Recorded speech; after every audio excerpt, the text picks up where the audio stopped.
Hare Krishna. Welcome back to കൃഷ്ണേർമ ക്രിസ്തു. എല്ലാവർക്കും എന്റെ സാദര പ്രണാമം. എല്ലാരും സുഖമായിരിക്കുന്നു എന്ന് വിശ്വസിക്കുന്നു. ഞാനും ഇവിടെ സുഖമായിരിക്കുന്നു. जय श्रीला प्रभुपाद की जय, जय गुरु महाराज की जय, अनंत कोटि वैष्णव वृंद की जय। वाञ्छाकल्पतरुभ्यश्च रूपस्य कृपा सिन्धुभ्येव च पतितानां पावनेभ्यो वैष्णवेभ्यो नमो नमः. നമ്മള് ഈ ഒരു തമ്മിൽ കണ്ടതുപോലെ ഗജേന്ദ്ര മോക്ഷം എന്നുള്ള ഒരു പോർഷനാണ് നമ്മൾ ഇന്ന് എടുക്കാൻ പോകുന്നത്. എല്ലാവരുടെയും റിക്വസ്റ്റ് ആയിരുന്നു. അപ്പൊ എത്രത്തോളം ഭംഗിയായിട്ട് അത് എടുക്കാൻ പറ്റുമെന്ന് എനിക്ക് അറിയില്ല. എന്നാൽ കഴിയും വിധം എന്തെങ്കിലും തെറ്റുപറ്റിയിട്ട് എല്ലാവരും ക്ഷമിക്കണം. ഇംപ്രൂവ്മെന്റ്സ് നിങ്ങൾക്ക് കമന്റ്സിലൂടെ രേഖപ്പെടുത്താം. ഞാനത് എന്റെ ബെസ്റ്റ് ട്രൈ ചെയ്യുന്നതായിരിക്കും. അപ്പൊ ഹരേ കൃഷ്ണ, നമുക്ക് അതിലോട്ട് പോവാം. ഓം അജ്ഞാനതിമിരാന്ധസ്യ ജ്ഞാനാഞ്ജലശലാഖയാ ചക്ഷുരുന്മീളിതം യേന തസ്മൈ ശ്രീഗുരവേ നമഃ. ശ്രീചൈതന്യ മനോഭീഷ്ടം സ്ഥാപിതം യേന ഭൂതലേ സ്വയം രൂപ കഥാ മഹ്യം ദദാതി സ്വപകാന്തികം. വന്ദേഹം ശ്രീഗുരോർ ശ്രീയുതാപദകമലം ശ്രീഗുരോർ വൈഷ്ണവാംശ ശ്രീരൂപം സാഗ്രജാതം സഹഗണ രഘുനാഥാനിതം തം സജീവം സാദ്വൈതം സാവധൂതം പരിജന സഹിതം കൃഷ്ണ ചൈതന്യ ദേവം ശ്രീരാധാ കൃഷ്ണപാദാൻ സഹലളിത ശ്രീ വിശാഖാനിതാംശ. ഹേ കൃഷ്ണ കരുണാ സിന്ധോ ദീനബന്ധോ ജഗത്പദേ ഗോപേശ ഗോപികാകാന്ത രാധാകാന്ത നമസ്തുതേ. തപ്തകാഞ്ചന ഗൗരാംഗീ രാധേ വൃന്ദാവനേശ്വരി വൃഷഭാനുസുതേ ദേവി പ്രണമാമി ഹരിപ്രിയേ. വാഞ്ചാകൽപതരൂപശ്ച കൃപാ സിന്ധുഭ്യേവ ച പതിതാനാം പാവനേഭ്യോ വൈഷ്ണവേഭ്യോ നമോ നമഃ. ജയ ശ്രീകൃഷ്ണ ചൈതന്യ പ്രഭു നിത്യാനന്ദ ശ്രീ അദ്വൈത ഗദാധര ശ്രീവാസാദി ഗൗര ഭക്തവൃന്ദ. ഹരേ കൃഷ്ണ കൃഷ്ണ കൃഷ്ണ ഹരേ ഹരേ, ഹരേ രാമ രാമ രാമ ഹരേ ഹരേ. എല്ലാവർക്കും സാദര പ്രണാമം. ഇപ്പൊ നമ്മളെ ഭാഗവതമാകുന്ന അല്ലെ ആ ഒരു അമൃതം കർണാമൃതാണ് അല്ലെ. നമ്മൾ സാധാരണ ഏതൊരു അമൃതം കഴിച്ചാലും നമുക്ക് എന്ത് കിട്ടും?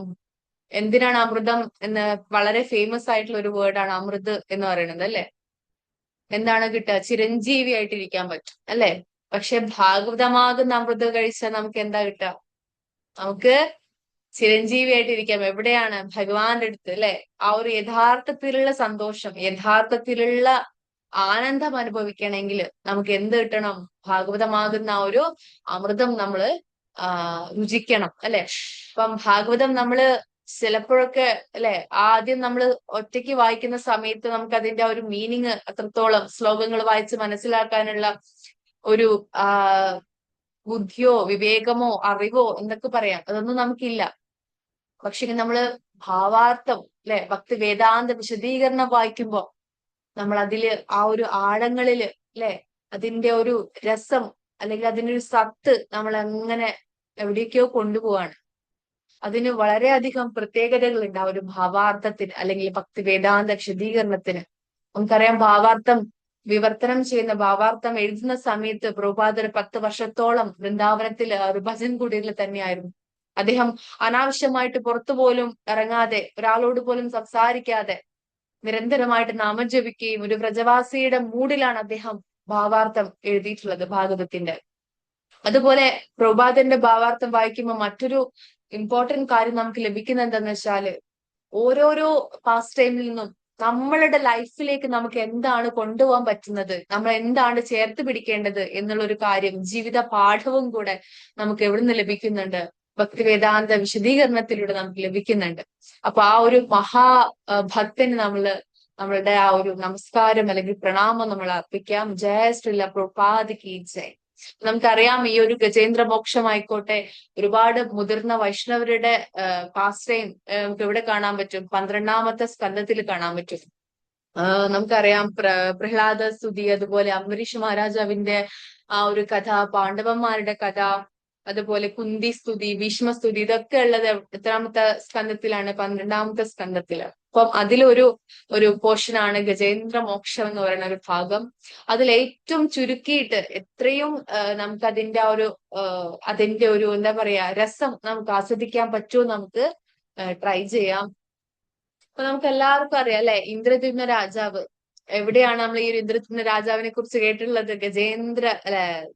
ജഗന്നാഥിന്റെ സ്റ്റോറിയിൽ അല്ലെ. ജഗന്നാഥിന്റെ ഒരു പാസ്റ്റ് ടൈമിൽ നമ്മൾ കേട്ടിട്ടുള്ള പരിചിതമായിട്ടുള്ള ഒരു പേരാണ് ഇന്ദ്രദ്യുമ്ന രാജാവ്. അപ്പൊ അദ്ദേഹം എന്ത് ചെയ്തു? തന്റെ രാജഭരണം ഒക്കെ ഒരു പ്രായം കഴിഞ്ഞപ്പോ, ഒരു സമയമായപ്പോ ഈ രാജഭരണം ഒക്കെ എന്ത് ചെയ്തു, നിർത്തിവെച്ചു അല്ലെ, ഒക്കെ കൈമാറിക്കൊണ്ട് സന്യസിക്കാനായിട്ട് പോവാണ്. ഒരു എന്താ പറയാ, ഒരു കാട്ടിൽ പോയിട്ട് അദ്ദേഹം തന്റെ ഡേറ്റീസിനെ എന്തെയാണ് സേവ ചെയ്തിട്ട് ഒരു സന്യാസിയെ പോലെ ജീവിക്കാണ്. രാജ ഋഷി എന്നാ പറയാ. സീതാമാതാവിന്റെ പിതാവ് ആരാണ്? ആരാണ്? ജനകൻ അല്ലെ. അദ്ദേഹം ഒരു രാജർഷിയായിരുന്നു.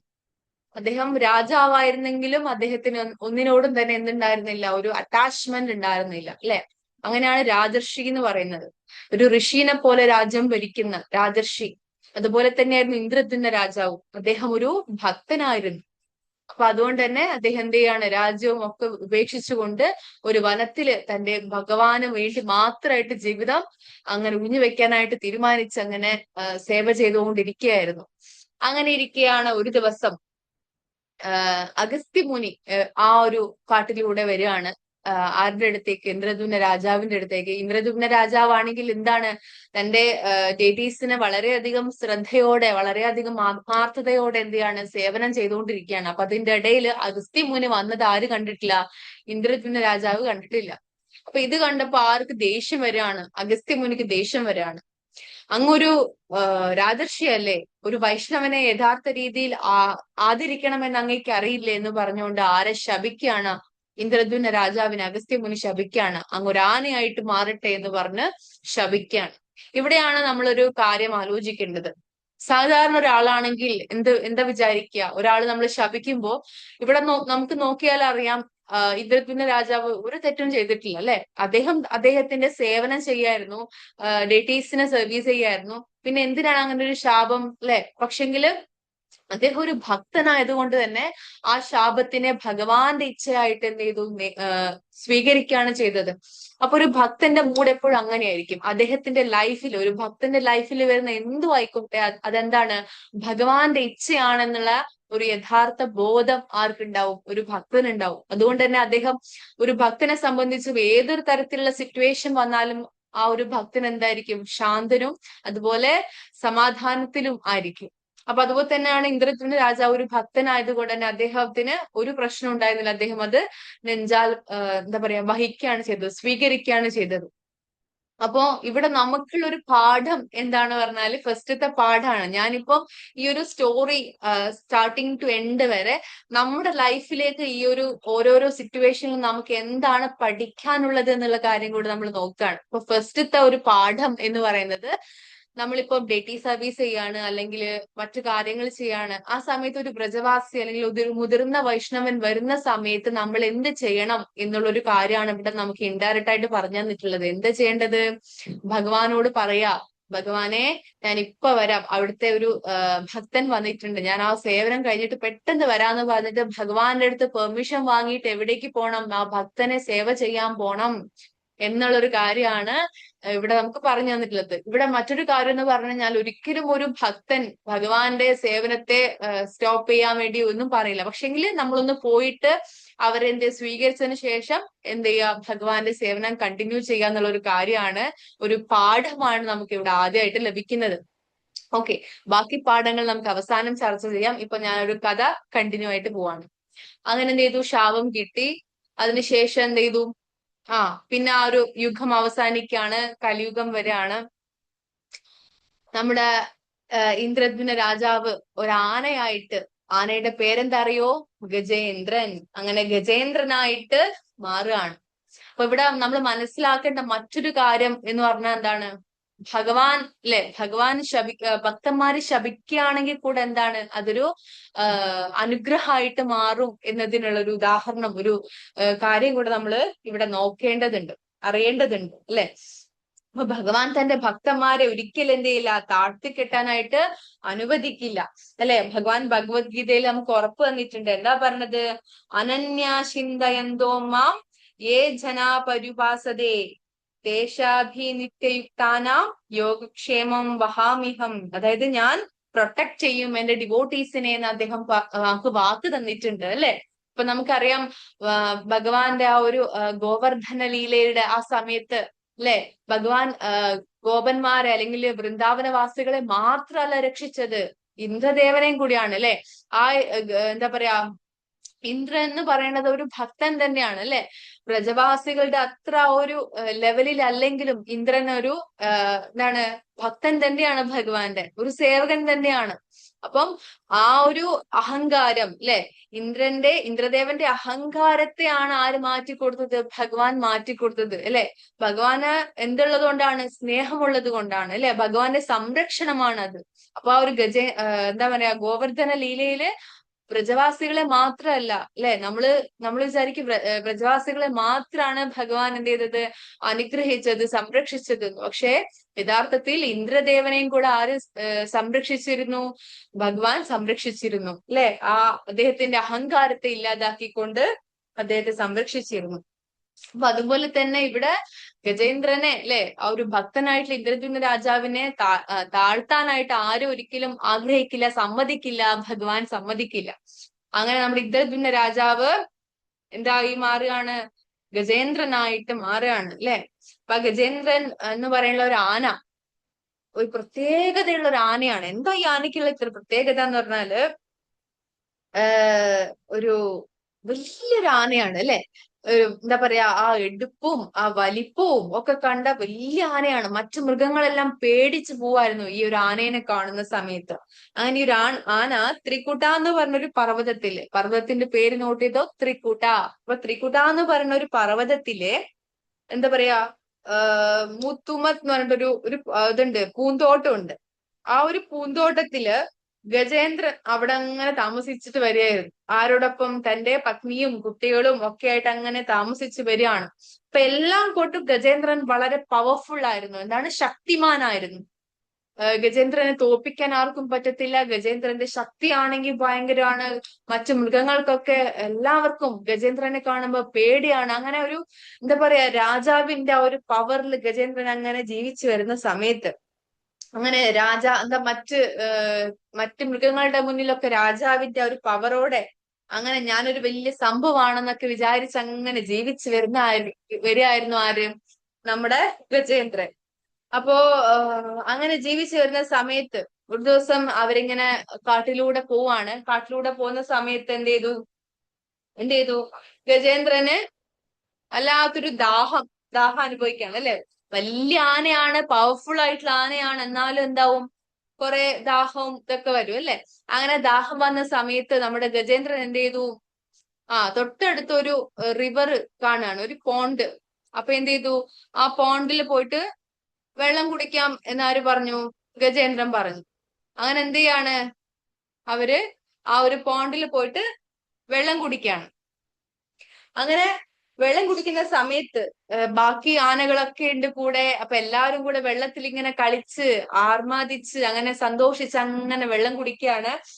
അങ്ങനെ പോയിക്കൊണ്ടിരിക്കുന്ന സമയത്ത് പെട്ടെന്നാണ് ആ ഒരു നദീന്റെ അടിയിൽ നിന്ന് പെട്ടെന്ന് ഗജേന്ദ്രന്റെ കാലിലോട്ട് ഒരു ഒരു ഒരു ഒരു ഒരു ഒരു ഡിസ്റ്റർബൻസ് വരികയാണ്. നോക്കുമ്പോ എന്താണ്? ഒരു മുതല. അപ്പൊ ഗജേന്ദ്രൻ വിചാരിച്ചു ഒരു കൊച്ചു മുതലയല്ലേ, അത് എന്ത് ചെയ്യാനാ? കാലൊന്ന് കൊടഞ്ഞു. ആര്? നമ്മുടെ ഗജേന്ദ്രൻ ഒന്ന് കൊടഞ്ഞു നോക്കി. പക്ഷെ എന്ത് ചെയ്യില്ല, ആ മുതൽ എങ്ങോട്ട് പോയില്ല. ഗജേന്ദ്രൻ വിചാരിച്ചു കുറച്ചു നേരം എന്നെ ഒന്നും ചെയ്യാൻ പോണില്ല അല്ലെ, ഒരു കൊച്ചു മുതല വിചാരിച്ച് എന്നെ എന്ത് ചെയ്യാൻ പോവാണ്, കുറച്ചു നേരം അവിടെ ഇരുന്നിട്ട് മതിയാകുമ്പോ അങ്ങ് പൊയ്ക്കോളും എന്ന രീതിയിൽ ഗജേന്ദ്രൻ ആ വെള്ളത്തിൽ ഇങ്ങനെ കളിച്ചുകൊണ്ടേ ഇരിക്കുകയാണ്. അങ്ങനെ കുറച്ചു കഴിഞ്ഞപ്പോ ഇത് വിടണില്ല. ഗജേന്ദ്രന് ചെറുതായിട്ടൊരു ദേഷ്യമൊക്കെ വരാൻ തുടങ്ങി. ഗജേന്ദ്രൻ എന്ത് ചെയ്തു? കാല് കുടഞ്ഞു നോക്കി, കാല് പൊക്കി നോക്കി. ഗജേന്ദ്രൻ ഇങ്ങനെ വെപ്രാളം ചെയ്യാൻ തുടങ്ങി. അപ്പൊ ഇത് കാണുന്ന സമയത്ത് മറ്റു ആനകളൊക്കെ ഇത് കാണാൻ തുടങ്ങി. അപ്പൊ അവർക്കൊക്കെ എന്ത് കിട്ടി? ഒരു ആവേശം കിട്ടി. അപ്പൊ ഗജേന്ദ്രന് ഒരു എനർജി വന്നു. എല്ലാരും കൂടെ നമ്മളിപ്പോ മത്സരം പറയില്ല, ആ എന്ന് പറയുന്ന പോലെ ഗജേന്ദ്രൻ എല്ലാരും കൂടി എന്ത് ചെയ്യും? പ്രോത്സാഹിപ്പിക്കാൻ തുടങ്ങി. അങ്ങനെ അതൊരു വലിയ മത്സരമായിട്ട് മാറി.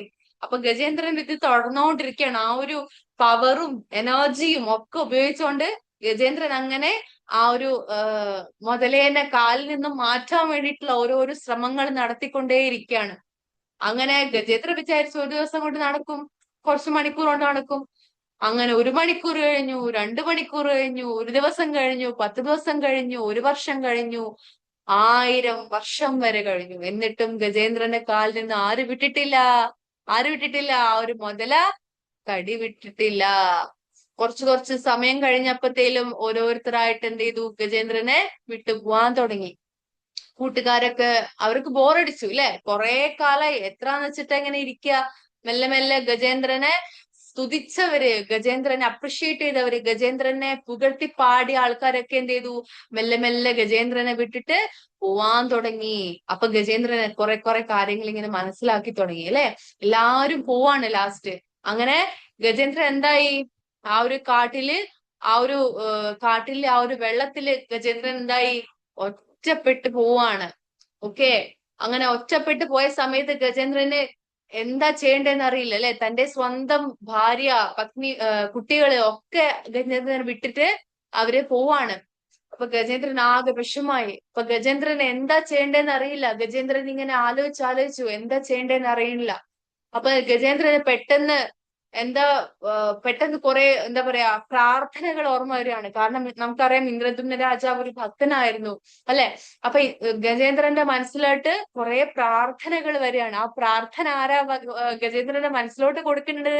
ഭഗവാനാണ് അല്ലെ.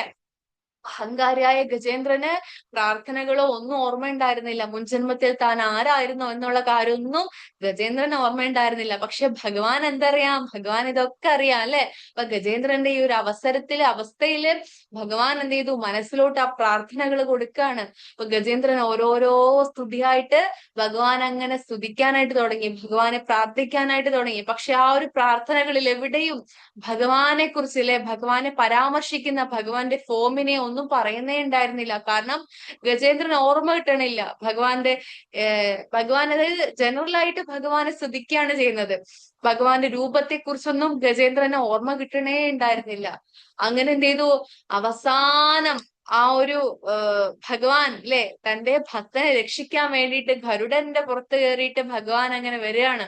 എന്നിട്ട് എന്ത് ചെയ്തു, ഗജേന്ദ്രന് മുന്നിൽ പോയിട്ട് അങ്ങ് നിന്നു കൊടുത്തു. അപ്പൊ ഗജേന്ദ്രന് ആ രൂപത്തിന് അല്ലെ, ആ ഒരു ഭഗവാനെ ഓർമ്മ വന്നുകൊണ്ട് നാരായണാന്ന് പറഞ്ഞുകൊണ്ട് എന്ത് ചെയ്തു, ആ മുന്നിൽ കണ്ട താമരപ്പൂ എടുത്തുകൊണ്ട് ഭഗവാൻ എങ്ങനെ നീട്ടി ഭഗവാന് ശരണം പ്രാപിക്കുകയാണ് നമ്മുടെ ഗജേന്ദ്രൻ. അങ്ങനെ ഭഗവാൻ ആ ഒരു ഗജേന്ദ്രനെ, ഭക്തനെ എന്താണ് സ്വീകരിക്കുകയാണ് ചെയ്യുന്നത്. പക്ഷെ ഇവിടെ മറ്റൊരു കാര്യം കൂടെ ഉണ്ട്. ഗജേന്ദ്രനെ മോക്ഷം കൊടുത്തു അല്ലെ. ഭഗവാൻ ഗജേന്ദ്രന് മോക്ഷം കൊടുക്കുന്നതിനേക്കാളും മുന്നേ ഇവിടെ ആർക്കാണ് മോക്ഷം കൊടുത്തത്?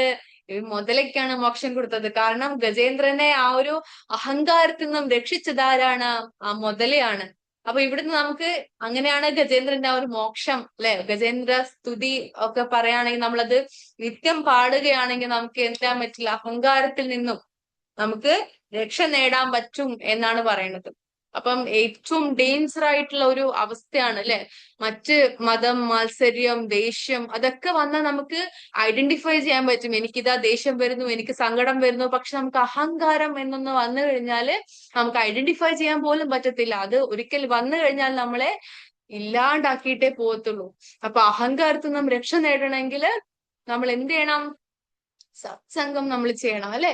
നിത്യം നാമം ജപിക്കണം, അതോടൊപ്പം സത്സംഗം ചെയ്യണം. സത്സംഗം ഇല്ലെങ്കിൽ നമുക്ക് അഹങ്കാരത്തിന് നിന്ന് പുറത്തേക്ക് വരാൻ അല്ലെങ്കിൽ ഇല്ലാണ്ടാക്കാൻ നമുക്ക് സാധിക്കത്തില്ല.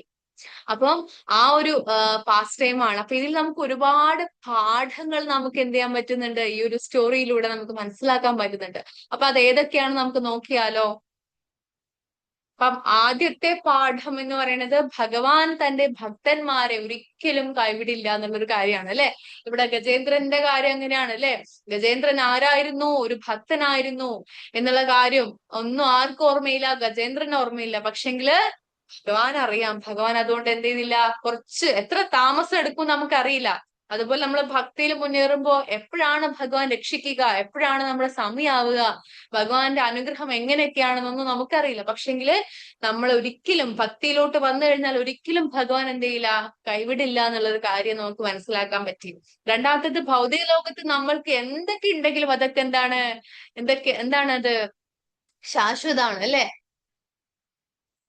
അപ്പം നമ്മളിപ്പോ നോക്കുകയാണെങ്കിൽ അശാശ്വതാണ്. ഇപ്പം ഈ ഗജേന്ദ്രന്റെ കാര്യം നോക്കുകയാണെങ്കിൽ വലിയ പവർ ഉണ്ടായിരുന്നു, ഒരുപാട് ആൾക്കാരുണ്ടായിരുന്നു അല്ലെ. എല്ലാം ഉണ്ടായിരുന്നു ഗജേന്ദ്രനെ സംബന്ധിച്ച്. ഒക്കെ ഒരു നിമിഷം കൊണ്ടാണ് ഇല്ലാണ്ടായത്. അതുപോലെയാണ് നമ്മളിപ്പോ ലൈഫിൽ നമുക്ക് എന്തൊക്കെ ഉണ്ടെന്ന് പറഞ്ഞാലും അല്ലെ, അതൊക്കെ എന്താണ്, അശാശ്വതമാണ്, ടെമ്പററി ആണ്, എപ്പോ വേണമെങ്കിലും ഇല്ലാണ്ടായി പോകുന്ന ഒന്നാണ്. നമ്മുടെ കൂടെ ഉള്ളത് ഒന്ന് മാത്രമേ ഉള്ളൂ, എപ്പോഴും ഉണ്ടാവുന്നത് ഒന്ന് മാത്രമേ ഉള്ളൂ, അത് ഭഗവാനാണ് അല്ലെ. അപ്പൊ ആ ഒരു കാര്യം നമുക്ക് മനസ്സിലാക്കാൻ പറ്റി. മൂന്നാമത്തെ കാര്യം, ഭഗവാനെ നമ്മൾ മറന്നാലും അദ്ദേഹം നമ്മളെ മറക്കില്ല അല്ലെ. അത് തന്നെയാണ് ഇവിടെ ഗജേന്ദ്രനും സംഭവിച്ചിട്ടുള്ളത്. ഇനി നാലാമത്തെ പോയിന്റ്, ഭക്തരുടെ ശാപവും അനുഗ്രഹമാണ് അല്ലെ. ഇവിടെ ആരാണ് ശപിച്ചത്? ഇന്ദ്രദ്യുമ്ന രാജാവിനെ അഗസ്ത്യമുനി അല്ലെ. ആ ഒരു ശാപം എന്തായിട്ട് മാറുകയാണ്? ഗജേന്ദ്രനെ സംബന്ധിച്ച് അതൊരു അനുഗ്രഹമായിട്ട് മാറുകയാണ്. ആ കാര്യം നമുക്ക് ഇവിടെ പഠിക്കാൻ പറ്റി. ഇനി ഇതിലില്ലാത്ത ഒന്ന് രണ്ട് പോയിന്റ്സും കൂടെ ഉണ്ട്. അത് നിങ്ങൾ മനസ്സിലാക്കിയിട്ടുണ്ടെങ്കിൽ ഒന്ന് കമന്റിലൂടെ അറിയിക്കുക. അതിലൊന്ന് ഞാൻ പറയാം. ഒന്ന് എന്താന്ന് വെച്ചാൽ ഇവിടെ മുതലയുടെ ഒരു കാര്യം പറയുന്നുണ്ട്. അപ്പൊ മുതല അല്ലെ, ഗജേന്ദ്രന് മോക്ഷം കിട്ടുന്നതിനേക്കാൾ മുന്നേ ആർക്ക് മോക്ഷം കിട്ടി? മുതലയ്ക്ക് മോക്ഷം കിട്ടി. അപ്പൊ അതുപോലെ നമ്മളിപ്പോ ആ മുതല ഭക്തനായിരുന്നോ എന്നൊന്നും നമുക്ക് അറിയില്ല അല്ലെ. അപ്പൊ അതുപോലെ നമ്മളും ഇപ്പൊ ഭക്തിയില്ല, ഭക്തരല്ല, അല്ലെങ്കിൽ അതിലത്ര എന്താ പറയാ മുന്നോട്ട് പോകാൻ പറ്റുന്നില്ല എന്നൊക്കെ ആണെങ്കിലും ശരി, ഭക്തന്മാരുടെ കൂടെ നമ്മൾ നിന്നാ മതി അല്ലെ. അവരുടെ കാല് പിടിക്കുക സീൻസ് അവരുടെ കൂടെ അല്ലെ, അവരുടെ അസോസിയേഷനിൽ തന്നെ നമ്മൾ ചുറ്റിപ്പറ്റി നിൽക്കുവാണെങ്കിൽ തീർച്ചയായിട്ടും നമ്മൾക്കും അവരുടെ പാതയിൽ മുന്നോട്ട് പോകാനായിട്ട് സാധിക്കും എന്നുള്ളൊരു ലെസൺ കൂടെ നമുക്കിവിടെ ലഭിക്കുന്നുണ്ട്. അപ്പൊ ഇതിൽ നിങ്ങൾ ഐഡന്റിഫൈ ചെയ്ത മറ്റ് പാഠങ്ങൾ എന്തെങ്കിലും ഉണ്ടെങ്കിൽ തീർച്ചയായിട്ടും കമന്റിലൂടെ അറിയിക്കുക. മറ്റൊരു സ്തുതി അല്ലെങ്കിൽ കഥയുമായിട്ട് നമുക്ക് വീണ്ടും കാണാം. അതുവരേക്കും ഹരേ കൃഷ്ണ. जय श्रील प्रभुपाद की जय, जय गुरु महाराज की जय, आनंद कोटि वैष्णव वृंद की जय.